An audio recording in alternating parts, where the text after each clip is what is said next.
G'day listeners and welcome back to another episode of the Keeper League podcast. We're the AFL fantasy podcast that doesn't talk about the superstars, only talk about lesser knowns and the players who will bring value to your draft and Keeper League teams. My name's Heff and this week on the show I'm joined by my good mate, Geordie DeSena. How you going, mate? I'm good, mate. Good to see you, and good to see you on the weekend too. Made a debut at my house. Yeah, it was good fun. Watched the game. Yeah, we were sitting at the Woodville Hotel. We were. Our mate Cracky works there. He wasn't working though. What the hell? I know. I was going to get maybe a free drink or something. Well, there was free schnitty. Yeah, wasn't there. So no, I went to the Woodville Hotel, had a few beers, and it started raining. And the beer garden there's got a big hole in the roof. It's not very covered. The whole pub isn't really that covered, is it? Yeah. I just thought it was the roof was covered, but it's not. But anyway, it started raining, so we kind of had to get out of there. Otherwise, it was going to be pretty uncomfortable. So went back to yours and watched Port get done by Hawthorn. Watched Jack Ginnivan do a bit of a plane celebration. Good fun. Yep. Yeah. Exactly. Yeah. So that part of the weekend was real good fun. The part of the weekend that wasn't good fun was losing to fucking Kaes in my home league. What the hell? So I posted it on Twitter today so everyone could have a look at the teams. How would you describe the two teams in terms of, scoring power and all that sort of stuff? Yeah, I mean, some of the names on his team, like the one, Lorenz just sticks out to me. What the hell was Will Lorenz on field in any team? He actually did all right. Like, he got 60, I think, or something. Yeah. But some of the names, like, I agree with you. Just look at it and go, yep, that's probably 200 points. Yeah. And that's just what I sort of thought. And for you to get done, especially with all the trades that you've done, like your team looks elite. Yeah, it does. It's the strongest team I've had in our Keeper League's history, I think, with all the trades I've done, scoring power. And it's the highest scoring team in the league. And it's got the most points against bar one team as well. So everyone's just putting up monster scores against my team. So I'm hoping that this is my bad luck stretch just done, and come finals everything's going to go my way. Surely that's what's going to happen now, right? Yes. Right. Well, usually there's one there just end of the year. So it's good that has happened now, I reckon. But in fairness, I paid him no respect. There was loopholes I could have done, which I just didn't bother because I'm I'm going to beat him by 200 points. It doesn't matter. So captaincy. Yeah, exactly. Yeah. I was umming and ahhing about Grundy and Laddam's coming in, so I put it on Dawson. But the big one was more so that I didn't loophole Durham on the Thursday night, so I could have because they played Thursday. But I was thinking it's just my luck that I will have a late out or something like that, and it'll cost me a donut, and I won't be able to fix it because we play the lockout. So I'll put Durham on field because he's all the other midfielders are missing, so he'll get a good score, and I won't worry about loopholing Warple on. Warple goes down to Tassie, scores 100, and that was almost the difference. If I would have got the captaincy right and Warple on the field, I think I would have just pipped him. Other one, yeah. But it's my fault for not taking it more seriously. Again, I just look at that trash team and I think 200 point win. But no. Some of your forwards like McRae and Parker. Yeah, I don't think they got 100 points together. Nah, that's crazy. I think it's one of their lowest scores of the season, non-injury affected type thing. And then you got Kaes doing, like you said, highest score ever for the year for some of his players. I think he had four or five players that had the highest score for the season. So, but that seems to happen against my team. So like I said, getting the bad luck out of the way. I think that's the bad thing about it is top two probably gone for my team. So I'll have to play an elimination final. The hard way. Yeah, but our league's not too bad because we play top six, and all it is 1 and 2 just go straight to the preliminary, and 3, 4, 5, 6 play out for a spot in the preliminary. So it's one extra game. To get to the grand final, I'm going to have to face off against one of these guys anyway. So it's there's a slim chance that if one of the teams loses their next two, that they don't make the top two and I make the top two, but I think it's a very slim chance. Unless Kaes can do it again, because he's playing him this weekend and beat him again, but I don't think Kaes' team has another score in him like that. Some of the players probably won't even play this week. No, probably. They'll probably get subbed out and dropped, for sure. I might not even be able to field 18. That's how bad his team is. But anyways, I lost to him, so that's on me. But other leagues are going pretty well. I had the week off with my footy mates, so the guys I go to the Port games with, in a league with them. So they had the week off because I finished top, so they battled it out. So they're all bruised and broken for my team's fresh for next week. And we got a battle for the top spot in the Shiva this week as well. So that's awesome. I started started near the bottom, and I was getting ridiculed on the Shiva Blast. But now I'm looking like I'll finish I think I can't finish second. I'm sitting second now, but if I win, I finish top. If I lose, another team comes up and takes into third. That's hell good. Yeah, so I can't finish second, but I can either finish first or third. So that's where it goes. Who's your first pick in that league? My first pick in that league was Tim English, I reckon. Oh, he's got a good run. He's had a good year. And then my second pick was Sam Flanders, who had his top score of the year on the weekend. So I scored 1700 plus in Sheba, but that's no captains on the weekend. That's so unreal. Massive. But yeah, anyways, hopefully I can get the chocolates there and have a week off in the Sheba as well. Anyways, your keeper league teams out of the running, all done? Yes, yeah. You're a hat chaser these days? I'm a hat chaser, yep. Yeah. I've really tried to focus on Classic, but I think that the hat is slipping. I've got 5 weeks and it's really slipping. I'm ranked 325. Well, now that all your injured players are back from in the keeper league team, you'll be able to focus now back on your keeper league team. Yep. All right, cool. Definitely. All right, let's get stuck into the show. Start with a round rewind. Essendon versus GWS. The first player I want to talk about is Archie Perkins. Had 77 points. Had a bit more midfield time this week. We probably didn't see enough to be that excited about him though, right? Yeah, I agree. Like 30% CBAs, not enough. Like Shield had more. I just thought we Merritt and Durham in there. Wouldn't you just give Perkins the third banana and just give him a chance? Like Essendon aren't really, I don't know. I just think they should give him a chance. And there's trade talk now. Like maybe that could have got his value up a little bit more. Yeah. I think Hobbs was 1 week groin. So I wonder this week, do they just throw Hobbs in there for Shield and Perkins keeps this same role? The other thing with Perkins is, he was in the VFL. So it's like, I don't know, are they just giving a little bit and then maybe more confidence and he go in there? But yeah, Dylan Shield was the one that had the time, which not really going anywhere if you're an Essendon fan. Maybe it's a bit of a farewell tour for Dylan Shield over the next few years. He's got a defender status, doesn't he? Yeah, he does. Yeah. But I think there's murmurs that they're not re-signing him next year as well. So might be interesting, But anyway, next one I want to talk about is Lockie Blackiston. So with him, he was doing a bit of backup ruck role at the moment. And I guess he has 70 points, which is just a handy score. But like Vigo's playing, so they needed to kind of back up because he's a young ruckman. And then Vigo got subbed out, I think, at 3/4 time. So they went with Blackiston in the ruck there. So I don't know, mid-season draftee. I think he was drafted as a ruck, but they've been playing him key defence. Is that right? Yeah, he's been playing defence. Yeah. Well, I don't know. Was there anything that you like about him? Yeah, it's hard, isn't it, with these sort of types? So I think, Briggs does give up points, so there's probably some points there. You think Goldie comes back this week, so that maybe I'd say is a stretch if you really need someone. But I don't know. I think it's potentially just a tip of the cap with just the game situation, being subbed out and getting time there. Was Jack Stringer a tip of the cap, do you reckon? I think so. Revenge game. We sort of all saw this coming. I reckon they made the game. I didn't. I would have put him as my streamers if I saw it coming. Like, no, now in hindsight, but I just didn't think of the matchup. No. It didn't come to mind. No. I was like, even in Classic, like... I forgot Jake Stringer even existed, to be honest.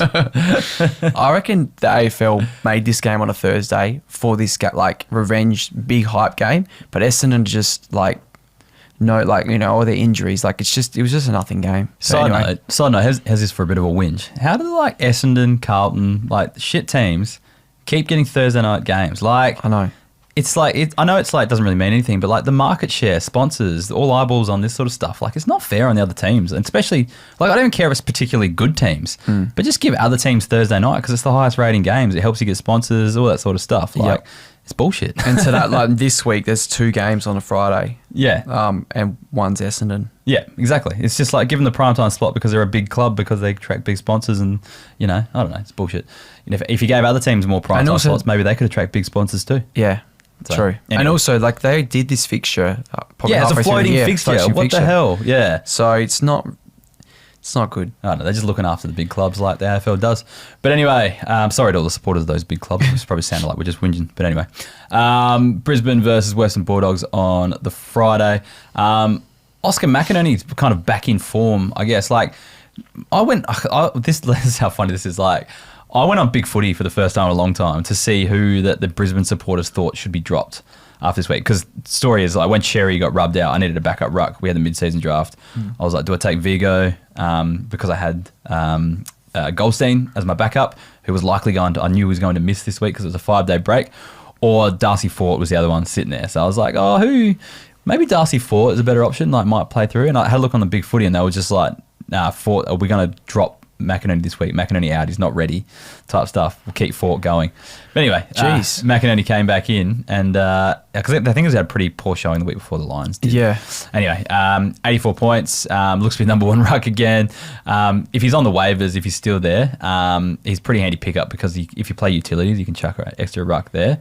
But, I know he had, like, during the year, he had a niggle or something, and he was having to have, like, jabs before the game. Yeah, right. Didn't know that. And he went back to the VFL. I know that there was an article that came out, so I wonder whether he's now just got himself right. Yeah. And he's sort of back. Because over the years, he's been a very solid 85 ruck. Oh, absolutely. For years. Yeah. I had him, before I drafted Sherry, I had him sitting there as my main ruck because I just didn't put any faith I think in he's got something going on, and I think maybe he's getting over it now. Yeah. Well, anyway, handy pickup if he's available on waivers, grab him. But if you own him, he's probably handy to have back in your side as well.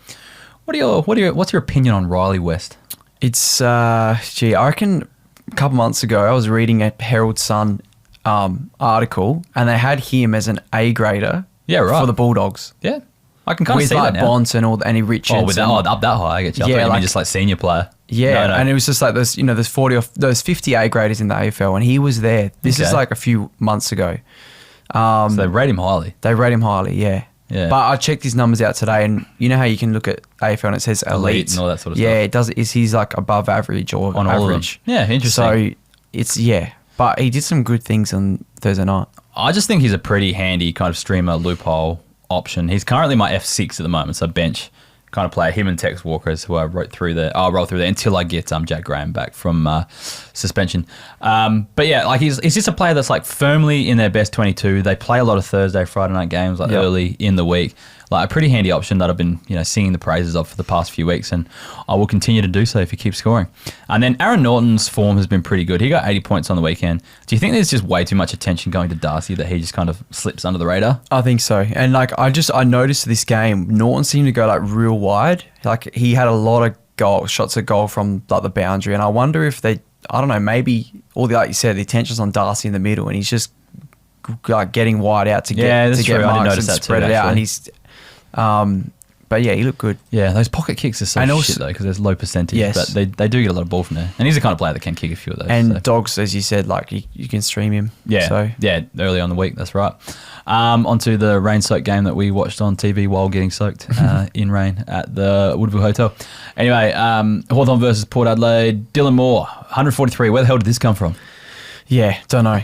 Not many CBAs either, so it's just like it's just that high half forward roll. We've been 25 kicks, just rolling up the ground. We've been waiting for this. Maybe just ball not travelling, like keeps coming back. I don't know. Well, Frico did a tweet today, and he said that he had 10 ground ball kicks. So like, that makes sense. So that's 30 points, just like dribbles along the ground. Yeah, that makes sense on a wet day. Booting it, getting the foot to it. Yeah, but yeah, 9 tackles, 2 goals. You got that as well. Even that's if you take away that, that's still 113. Yeah. The tackles as well. That's probably the big factor that gets him up there. So that was a good game. I don't know. I wouldn't trust him to be back though. It's probably a conditions-based thing.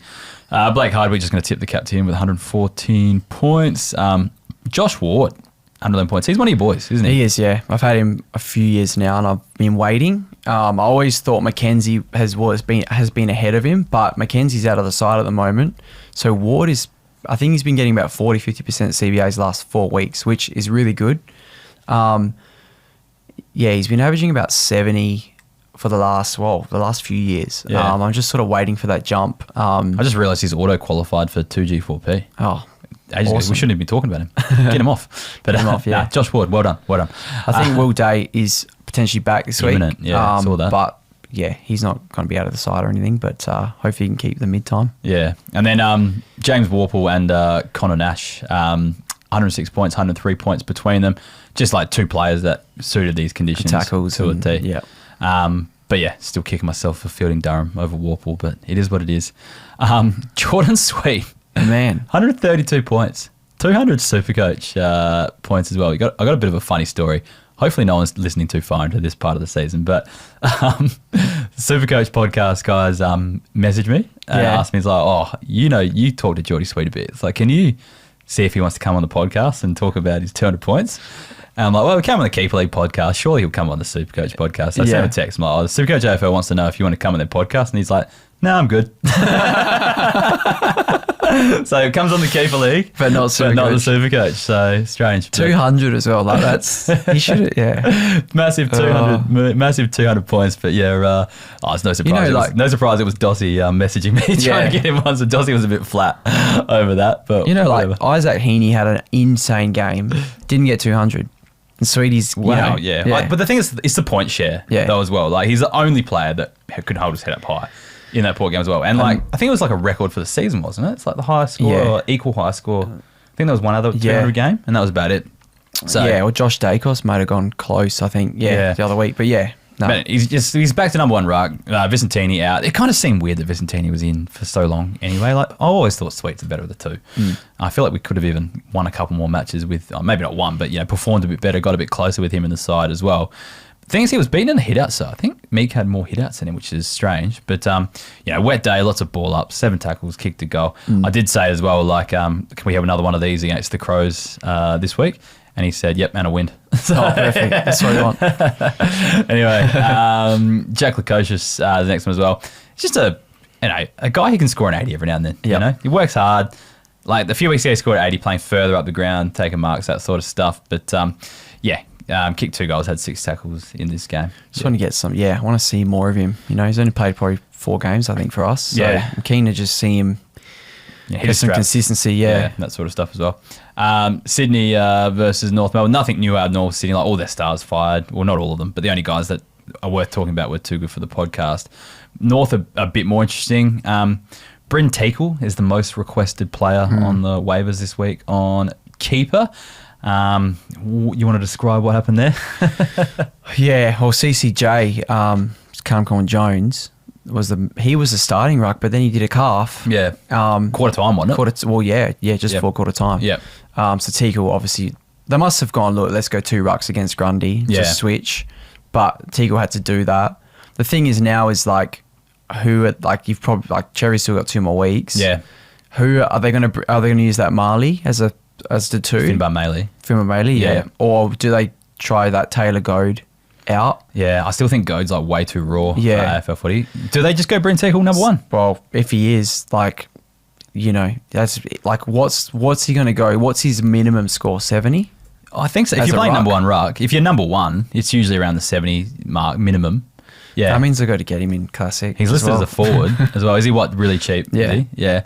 Who are they playing this week? This thing. They're playing Geelong as well. So they probably could go 1. The thing is, I would be streaming every player, every ruck against Bryn Teakle over the next 2 weeks. I'd be captaining them. I'd captain Reece Stanley this week. Next week I think he's got Saints, so like a Marshall. Rowan Marshall, absolutely huge. So he'll probably put up 100 himself, though, the way Marshall's been leaking points also. But anyway, get Bryn Teakle for 2 weeks if you need a forward, I think. And then if you're playing against Bryn Teakle, put the C on them because they'll go massive. And then Finn O'Sullivan had 82 points, just took a lot of marks on the chip around, 11 kicks off the halfback. I think it's just a good score for a first-year player. Kind of giving us a few signs of life that there could be a fantasy game here, I think.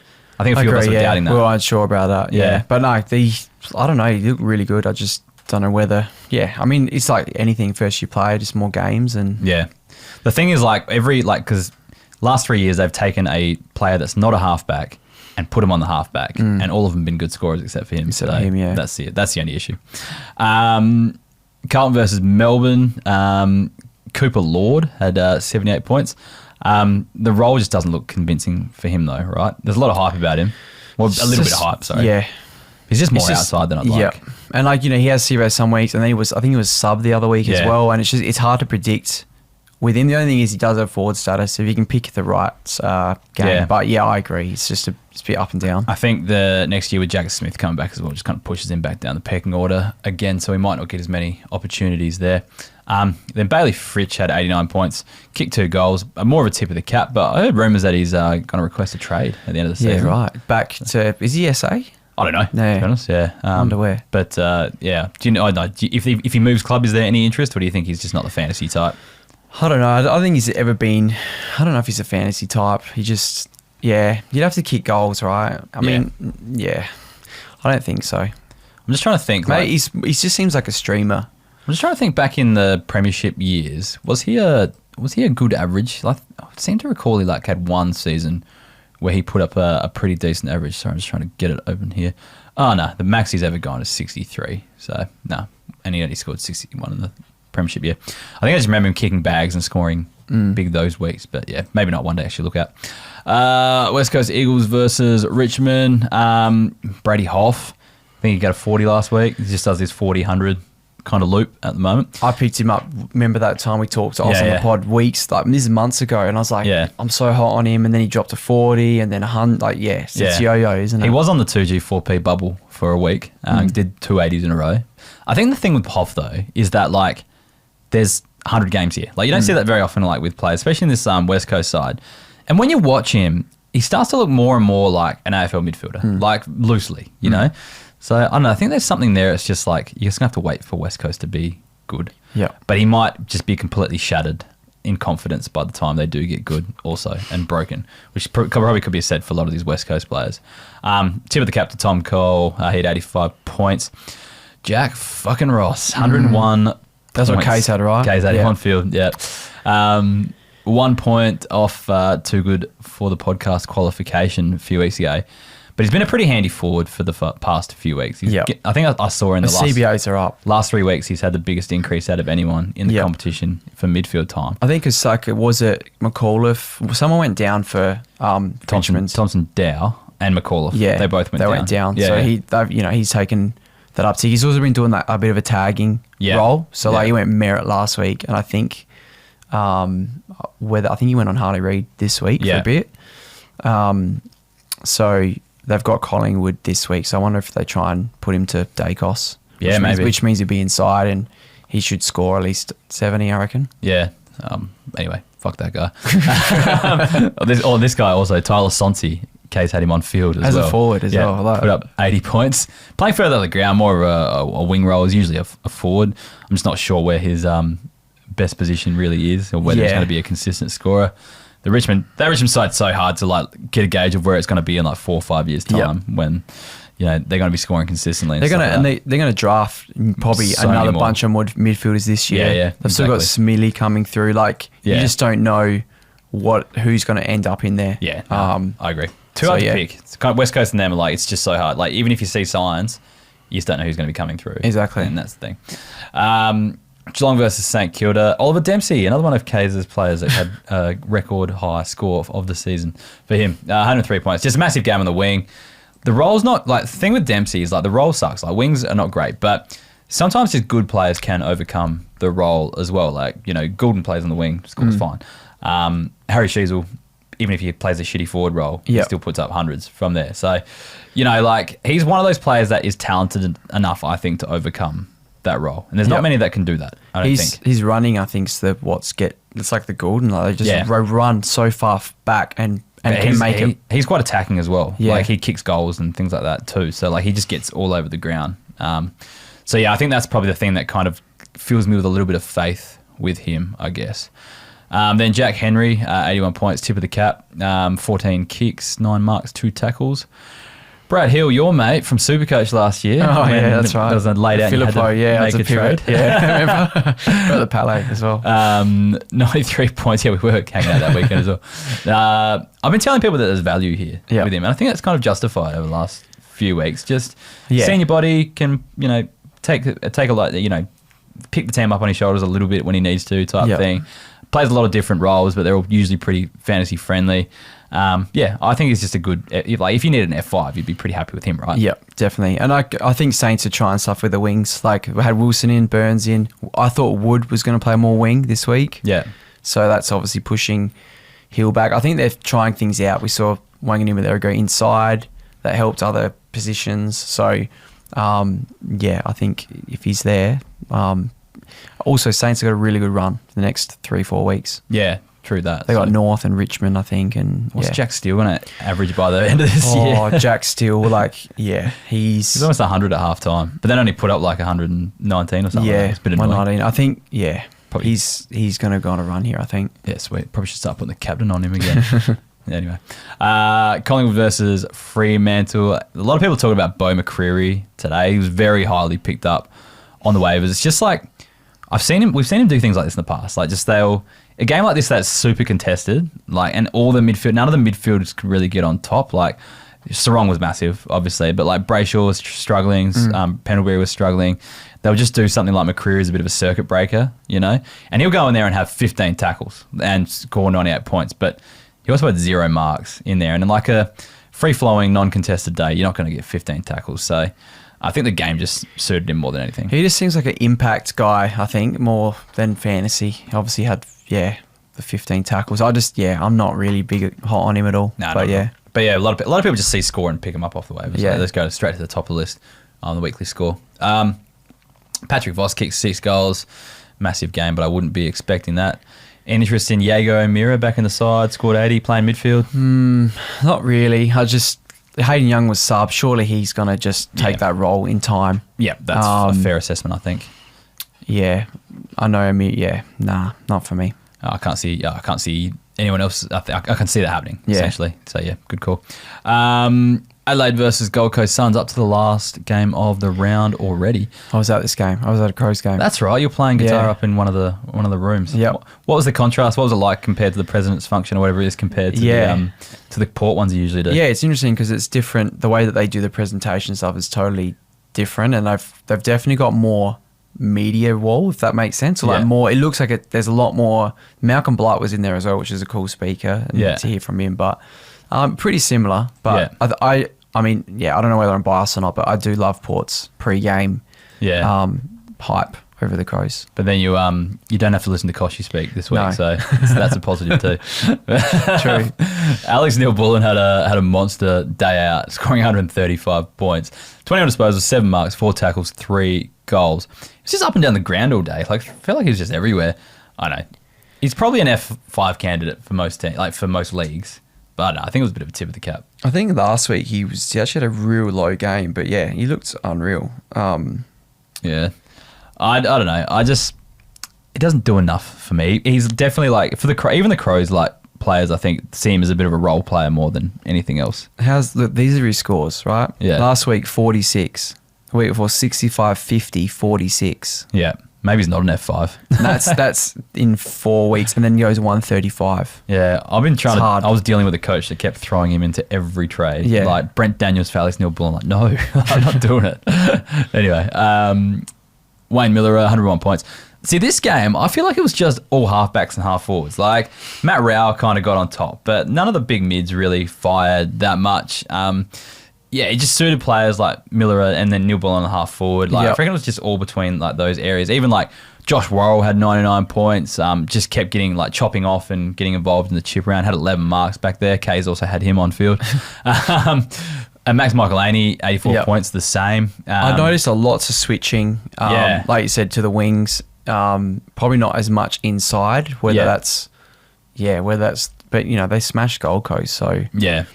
I just don't think I think Gold Coast had lost it before they even came here. Like they struggle enough in Melbourne. I think coming down to like Adelaide's like a task too much for them. Like I wouldn't be surprised if we beat them in round 24. It is whenever we got them down here, just because I don't think have they ever won at Adelaide Oval? Probably not. I don't think they have. It's probably not a good ground. For them definitely, especially like weather changes as well. Like it's pretty cold and stuff. And the crowd, like I think there's 40,000 there. Yeah. Oh, so once they start getting like it's. Yeah. Like, I've generally never had an issue getting free tickets to anything in Adelaide in my life. Like, I just know enough people that's a member that's not going, or I've got a couple mates that work for the AFL that get free tickets with their job or whatever. And I'm trying to get just tickets to an AFL game for my English relatives that are over just so they can go. And Port only play once in the next month, and that's the showdown, so away. So, I can't get Port stuff. So I've been like scrounging for just Crows tickets, and I cannot get a single ticket. Like everyone's just jumped back on board the Crows. So they're hot. Yeah, everyone's going at the moment. So not good for me. I don't really care. I wouldn't want to go. I'm just trying to get. You're just trying to get tickets. I'm just trying to get tickets for other people. But I can't do it at the moment. I'm usually that guy. Yeah, I can scrounge one up. But anyway, Dan Curtin I think has to be too good for the podcast. Like. He's technically on the bubble now, so he has to do it again next week. But I looked at his numbers on Keeper. He's 92% owned.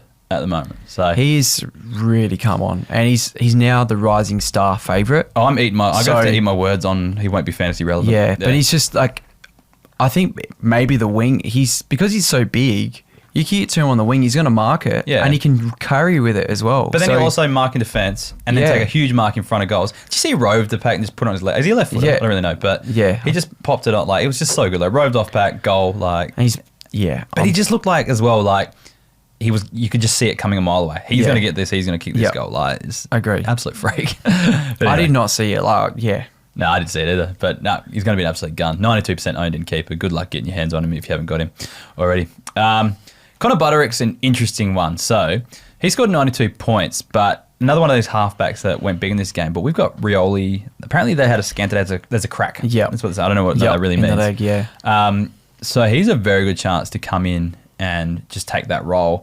And it's a 70, 80 average role usually for Rioli. Yeah, we've seen it. My first thoughts was like, do they just flick Flanders back? Yeah, okay, yeah. I don't think so. I think because they've had heaps of opportunity to do that this year. And Took's out. They sort of need, like, Humphrey he didn't score that well at all. He was inside. Flanders didn't have that many CVAs. So I was like, but I think if they keep with Flanders' role. So I think a Butterick or someone will come in, and just get an uptick. Yeah. So, I think just keep your eye on Butterick. He might even be a waiver pickup if you're chasing someone, because I think he could step in. And if you own him in a keeper league, you've had him all year, it's a perfect time coming into finals, that you could get a little bit of a bump out of him. All right. Got through the round review in 30 minutes. Let's try to smash out the questions here. A Zanka 09. Is that it? Yeah. My mate Zanks. Have you met Zanks before? Yes. Yeah. I reckon at the districts. Maybe. Yeah, I reckon before Gather Round. Yeah, that's right. Is he from Melbourne? No. Yeah, he's from Melbourne. Yeah. And he's been on the podcast a couple of times. Yeah. But he's asking, can you trade away too much of your team's future if you're in the window? So that's obviously... So he's in your league, right? Yeah. So he's obviously loaded the question at me. The thing is, like, what future have I traded away? Like, so if we go through my trades for the last few weeks, right? I traded out Fraser. Yeah. But I got Doherty and Graham in return. So 2 80 guys for a guy I can't fit on my field. Also remember, we keep 12. Now, Fraser does fit in the under 50, so that's probably a bit of a loss for the future. And he might be mid-forward. And he's going to be definitely not going to be defender. Yeah. More likely be mid, more chance of being forward. Yeah. So it could be that. But anyway, under 50, that's probably a bit of a long-term loss, but, like, I'm still going to have an 80 average mid in Graham next year. Like, it's not a huge loss for the short term, you know what I mean? And my team's getting to the point where it's like it needs to win soon or it's going to fall off anyway. So I didn't really mind that one too much. And that's probably the one that hurts. But all the rest of the trades I've really done have been like, I traded Brent Daniels and Caldwell and Burgoyne, but then I got Zorko, Liberatore, Jeremy Cameron back. Yep. Like, those guys are still... Like, Zorko, I think, still wants to play next year. Yeah. So I think he probably will. You have an asset next year. Yeah. So Caldwell's probably that's a big one. Big one. But, like, if I'm going to win the flag this year, like, I needed to replace that midfielder. You know what I mean? So it's tough. But, like, what's better, keeping your future or having a real crack at a flag this year? Yeah. These kind of opportunities don't come around too often, especially when you only have 12 keepers. You have to put so many players back, type thing, and then put them back into the pool. Who knows? Like, you keep Zorko, and then next year you trade him for someone. And you don't know what you could get someone young in return if that's what you wanted. And you then could go backwards type thing. Yeah, there could be a contender with a young midfielder that goes down. Yeah, you could get that back. I guess the way I see it is like the game is to win the flag. So it's like obviously trading players. The only thing is if it's a young player that if it's going to hurt, like, you know how there's players you just love, I don't know, I get a bit of an attachment to them. And I don't want to see a game where I used to own them and I don't. That's where I wouldn't do it. But I was the same. Like, I didn't want to trade. Like, I had to trade Cherry last week because essentially I got 2 players for him. Like, I got Grundy in to replace him. But if I didn't get Grundy in, I would have had to have used my mid-season draft pick on a ruckman to cover me for the next 3 weeks because I still need a win to make top 2. But it allowed me to get Jack Martin instead because then I had cover in the ruck. So I actually got 2 good players out of it as opposed to 1, you know what I mean? So it's kind of like strategic to do it. Yeah. And it does hurt me for the future. But again, like, I care about this year, and next year I'm going to have a really solid 12 keepers as well. So, like... Just have a crack at it. Yeah, beyond the next 2 years have a crack. Then I actually don't mind the rebuilding phase. Like, I built my team basically from scratch through drafting anyway. Like I don't do a lot of, I haven't done a lot of trading since before this year anyway. So like I don't mind it. And there's always gems. You can always pick up gems that others late in the draft. Like the draft that you did this year, like Fraser, all those picks are unreal. Well, that said, I'll get to that point in a second. But then the last thing I did last week, I actually traded out Bailey Humphrey this week. So I traded out another young piece for Nick Vlauston. Just purely because I have no faith in one of Lloyd or Doherty playing every game for the remainder of the year. So I was like, I need just one other, where I've got enough forwards type thing, I needed one defender that was just solid, plug in and play. Yeah. If one of those gets dropped. And what's kind of good about it now is like, if those guys are playing, I can chuck one of those guys into the midfield and replace either Durham or Warple. So it actually makes my team quite stronger. For depth, injuries. That sort of stuff as well. So like, I've given up a bit of future, but it got to the point anyway where I couldn't keep them on my best 12 anyway. Like, I'd be making my team worse by keeping them. So I had to kind of give them up. I guess the big part is I've given away picks 1, 2, 5, and I think 9. But then I look back at it. This year I didn't have a first round pick. I traded away for McRae the year before. Round 2 I picked up Fraser, who was good, but like he's not making my best 18. Best 18. And then round 5 I picked up Will Phillips. So I was like, if I look back like that, like it doesn't really matter that those picks aren't there. Yeah. Type thing. Because you hit and miss. Yeah, exactly. So like again, there's a chance someone else will pick up something with that pick and it will be good, but I don't know. And some of the kids that we hype up, sometimes they don't come on. Yeah, exactly. So who knows? So that's kind of like my rationale. So I think you probably can trade away too much. I just don't think I have done that, given that I'll still have a very solid, I'll have the best 12 keepers in the league next year, I think. But yeah. And you still got good pieces up. You still got Brayshaw, Dawson. Dawson. Like there's guns there. Yeah, exactly. Will hold you in good stead. Yeah, correct. Bergman as well. He's going to be good. I think they're my only 3 players under 30 somehow. Nah, it's not that bad. But anyway, Anonymous asks, is the Worrell hype real? Should I be targeting? I think so. Like, depends what you have to give up. But he seems to be a pretty good option at the moment. Will he be primo? 80 plus. Will he be 80 averaging? What is he actually doing? I think he's low 70s he'd probably be mid 70s after the weekend, but I reckon he's pretty close to 75. 75, yeah. So that was my 2 options actually, was to take Worrell off Kaes for Humphrey or Vlauston, and I chose Vlauston. Nah. But I think Vlauston scored more this week anyway, so like, yeah, I just didn't put him on field because I'm an idiot. Well, 75, maybe, it pushes to 80. I think that's ceiling though. Yeah. Like it's more so that like he's a big scorer one week, low score the next, depending on matchups. And I wouldn't be going too hard at him, to be honest. Because it depends what you got to give up. Like, I think he's, I don't think he's primo option, though, because he can defend as well, and they'll use him to defend quite a bit. So yeah, the thing is, he was playing on Ned Long this week, and I think he was in the minus up until really. So yeah, I think he absolutely gave him a bath. But anyway, Mortarded asks, teams eliminated, any waiver stashes? I haven't actually, say below 20 cents. I haven't actually, I might get back to this one. I meant to actually go through the keeper spreadsheet and look at all the under 20% below, but I forgot to do it today. So I won't be able to answer this one. I might copy and paste this straight into next week's show doc, and we'll have a look at that one for you, Mortarded. And then, what's the last question? Say there, Footy? Thoughts on Jack Ross? Thoughts on Jack Ross? Fuck Jack Ross. That's my thoughts on Jack Ross. Fuck that guy. Yeah. He destroyed my team on the weekend. He's probably solid for the rest of the year, really. I think someone's going to pick him up. Do you think he should be in anyone's best 12 keepers? Oh, maybe not 12 because he's got. I don't think he's going to be forward. So then you're keeping a guy as a mid. I think this is just a good option this year, but not for 12. I guess it depends on your 12, but I wouldn't be keeping him. Just having a look. In my league, it wouldn't be someone I'd be keeping. Yeah, I think you probably could in your league. Averaging 28% CBAs for the season, so I reckon he'll be right. Okay, yep. It depends what happens, but yeah. He's had huge numbers over the last 4 weeks, though. You can see why those numbers have shot up on the advanced CBA. He's had plus 39, plus 40% essentially CBAs over the last 3 games compared to his average for the season. So I guess nuts. Let's what if he turns himself into a list tagger guy? Yeah. And then he is in there a lot and they need him next year. Like, if that's the case, though, you get one good year out of him being a forward and then he's a shit mid that you can't field. So I wouldn't be doing a lot with him. But anyway. All right.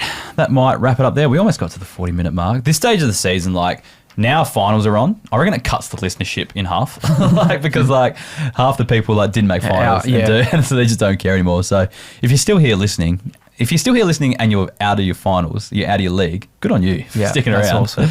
But for those who are there, thanks for sticking around, and hopefully we can help you out throughout the final few rounds.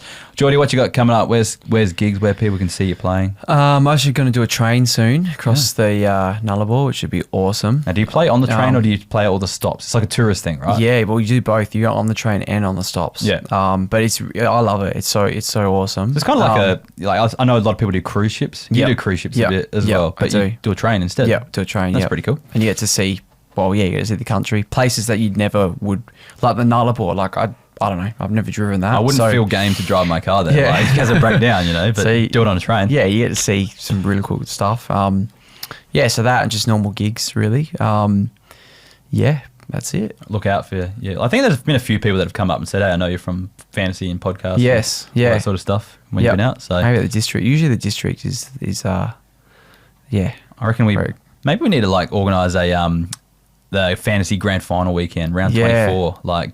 Go watch, and maybe some listeners could come along or something like that. I don't know, if you'd be interested, if you live in Adelaide and you'd be interested in that, hit me up and we might just organise somewhere to kind of catch up and get around our Keeper League grand finals. Our league usually gets together on that final weekend and does something anyway, so we maybe could do a Keeper League podcast version or something. I don't know. Sick. If you're listening this far and you're keen to do that, let me know and I'll try to organise something, I reckon. I love it. Anyways, get around us on all the socials at Keeper League Pod. If you wish to support this podcast and it's within your means to do so, please sign up as a member and keep this podcast going. Again, if you sign up now, you get access to all the resources pretty much up until this point next year, which means you get all the good pre-season stuff. I've got a few new bits and pieces coming out over the off-season as well that will make Keeper League coaches' lives easier. And then, join our Discord, join in the conversation there. There's a link in the description. Also, a link in the description to our YouTube channel if you wish to watch this episode and see our mugs there. Anyways, thanks, Geordie. Good luck with finals. Oh, God. I've still got two. We've got two more minor round games to go. Yep. Probably lose those. And I don't think I can miss finals at least. That's the bad part. And again, I only need one win to get to the prelim. So, yeah. Anyways, onwards and upwards. Yeah. You got this. You got Grundy. Yeah, He'll come home flying, I reckon. Yeah. I should captain him for the rest of the season, I reckon. All right. Thanks for listening, and we'll talk to you soon. Bye.